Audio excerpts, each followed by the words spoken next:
हर हर महादेव। जय माता दी।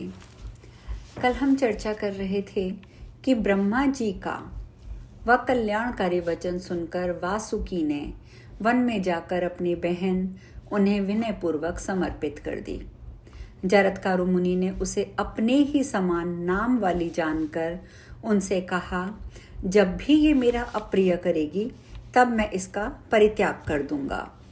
वैसी प्रतिज्ञा करके जरत्कारु मुनि ने उस जरत्कारु को पत्नी के रूप में ग्रहण कर लिया। वासुकी नाग भी अपनी बहन उन्हें प्रदान करके आनंद पूर्वक अपने घर लौट गए। हे परम तप, मुनि जरत्कारु उस महावन में सुंदर पर्णकुटी बनाकर उसके साथ रमण करते हुए सुख से रहने लगे। एक समय मुनि श्रेष्ठ जरत्कारु भोजन करके विश्राम कर रहे थे। वासुकी की बहन सुंदरी जरत्कारु भी वहीं बैठी थी। मुनि ने उससे कहा, हे कांते, तुम मुझे किसी भी प्रकार जगाना मत। उस सुंदर दांतों वाली ने ऐसा कहकर वे मुनि सो गए। सूर्य अस्ताचल को प्राप्त हो गए थे।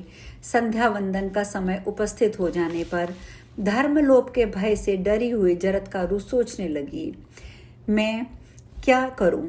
मुझे शांति नहीं मिल रही। यदि मैं इन्हें जगाती हूँ तो ये मेरा परित्याग कर देंगे, और यदि नहीं जगाती हूँ तो ये संध्या काल व्यर्थ चला जाएगा। धर्मनाश की अपेक्षा त्याग श्रेष्ठ है, क्योंकि मृत्यु तो निश्चित है ही। धर्म के नष्ट होने पर मनुष्यों को निश्चित ही नरक में जाना पड़ता है। ऐसा निश्चय करके उस स्त्री ने उन मुनि को जगाया और कहा, हे सुव्रत, उठिए, अब संध्या काल उपस्थित हो गया है। जगने पर मुनि जरत्कारु ने क्रोधित होकर उससे कहा, अब मैं जा रहा हूँ। मेरी निद्रा में विघ्न डालने वाली, तुम अपने भाई वासुकी के घर चली जाओ।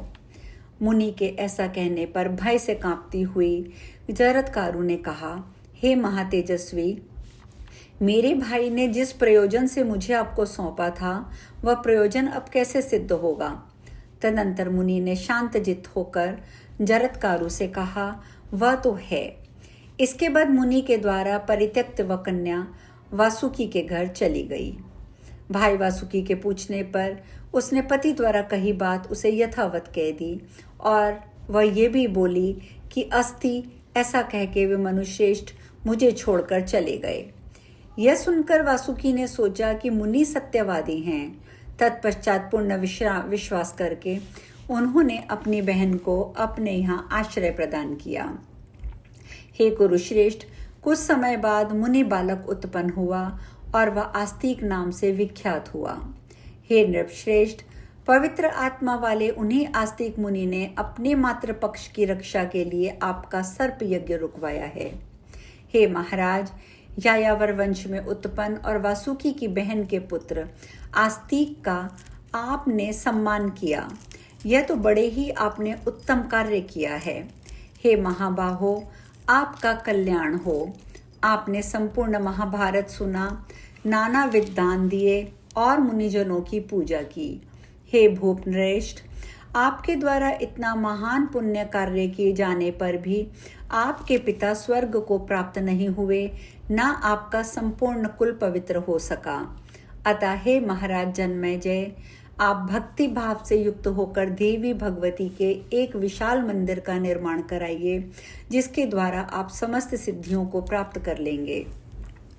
सर्वस्व प्रदान करने वाली भगवती दुर्गा परम श्रद्धा पूर्वक पूजित होने पर सदा वंश वृद्धि करती हैं तथा राज्य को सदा स्थिरता प्रदान करती हैं। हे भूप श्रेष्ठ, विधि विधान के साथ देवीय यज्ञ करके आप श्री देवी भागवत नामक महापुराण का श्रवण कीजिए। अत्यंत पुनीत, भव सागर से पार उतारने वाली, अलौकिक तथा विविध रसों से संप्रीत इस कथा को मैं आपको सुनाऊंगा। हे राजन, संपूर्ण संसार में इस पुराण से बढ़कर अन्य कुछ भी श्रवणीय नहीं है, और भगवती के चरणविंद के अतिरिक्त अन्य कुछ भी आराधनीय नहीं है। हे नृपश्रेष्ठ, जिनके प्रेम पूरित हृदय में सदा भगवती विराजमान रहती है, वे ही सौभाग्यशाली, ज्ञानवान एवं धन्य हैं। हे भारत, इस भारत भूमि में वे ही लोग सदा दुखी दिखाई देते हैं जिन्होंने कभी भी महामाया अंबिका की आराधना नहीं की है। हे राजन, ब्रह्मा आदि देवता भी जिन भगवती की आराधना में सर्वदा लीन रहते हैं, उनकी आराधना भला कौन मनुष्य नहीं करेगा। जो मनुष्य इस पुराण का नित्य श्रवण करता है, उसकी सभी कामनाएं पूर्ण हो जाती हैं। स्वयं भगवती ने भगवान विष्णु के समक्ष इस अति श्रेष्ठ पुराण का वर्णन किया था। हे राजन, इस पुराण के श्रवण से आपके चित्त को परम शांति प्राप्त होगी, आपके पितरों को अक्षय स्वर्ग की प्राप्ति होगी। इस प्रकार यहाँ पर द्वितीय स्कंद समाप्त होता है और हम तृतीय स्कंद की ओर बढ़ते हैं। जन्मेजय जी बोले, हे भगवान, आपने महान अम्बा यज्ञ के विषय में कहा है। वे अम्बा कौन हैं, कैसे, कहाँ और किस लिए उत्पन्न हुई हैं, वे कौन कौन से गुणों वाली हैं, उनका ये यज्ञ कैसा है और उसका क्या स्वरूप है। हे दयानिधान, आप सब कुछ जानने वाले हैं, उस यज्ञ का विधान सम्यक रूप से बताइए। हे ब्राह्मण, आप विस्तार पूर्वक ब्रह्मांड की उत्पत्ति का भी वर्णन कीजिए। हे भूसुर, इस विषय में अन्य ज्ञानियों ने जैसा कहा है वह सब कुछ आप भली भांति जानते हैं। मैंने ब्रह्मा, विष्णु, महेश इन तीनों देवताओं के विषय में सुना है और ये सगुण रूप में संपूर्ण जगत का सृजन, पालन एवं संहार करते हैं। हे पराशर सुत व्यास जी, वे तीनों देव श्रेष्ठ स्वाधीन हैं अथवा पराधीन, आप मुझे बताइए, मैं इस समय ये सब सुनना चाहता हूँ। वे सच्चिदानंद स्वरूप देवगण मरण धर्मा हैं अथवा नहीं, वे आदि भौतिक, आदि दैविक, आध्यात्मिक इन तीन प्रकार के दुखों से युक्त हैं या नहीं, ये तीनों महाबली देवेश काल के वशवर्ती हैं अथवा नहीं, और वे कैसे और किससे आविर्भूत हुए हैं, इसमें भी मेरी शंका है। हे मुने, क्या वे हर्ष, शोक आदि द्वंद्वों से युक्त हैं? क्या वे निद्रा एवं प्रमाद आदि से प्रभावित हैं? क्या उनके शरीर सप्त धातुओं अन्नरस, रुधिर, मांस, मेद, अस्थि, मज्जा, वीर्य से निर्मित हैं अथवा नहीं? वे किन द्रव्यों से निर्मित हैं? वे किन किन गुणों को धारण करते हैं?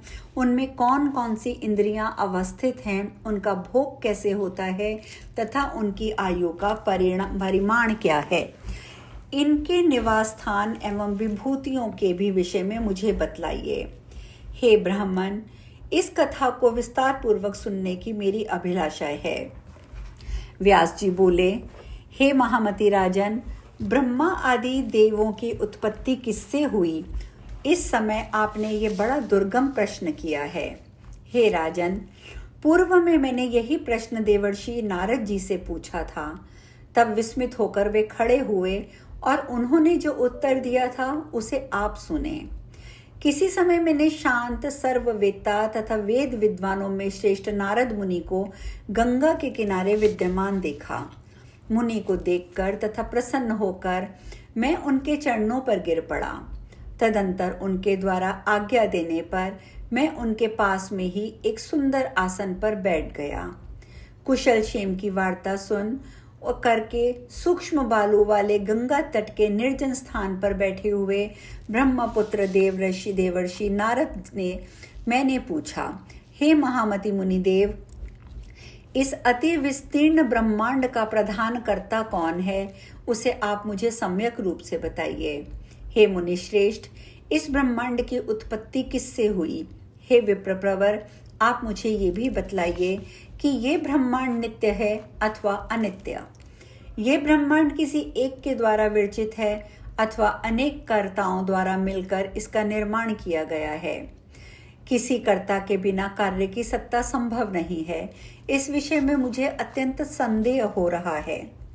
इस प्रकार इस विस्तृत ब्रह्मांड के विषय में विविध कल्पना करते हुए तथा संदेह सागर में डूबते हुए मुझ दुखी का आप उद्धार कीजिए। कुछ लोग सदाशिव, महादेव, प्रलय तथा उत्पत्ति से रहित, आत्माराम, देवेश, त्रिगुणात्मक, निर्मल, हर, संसार से उद्धार करने वाले, नित्य तथा सृष्टि पालन संहार करने वाले भगवान शंकर को ही मूल कारण मानते हैं। उन्हें ही इस ब्रह्मांड का रचयिता कहते हैं।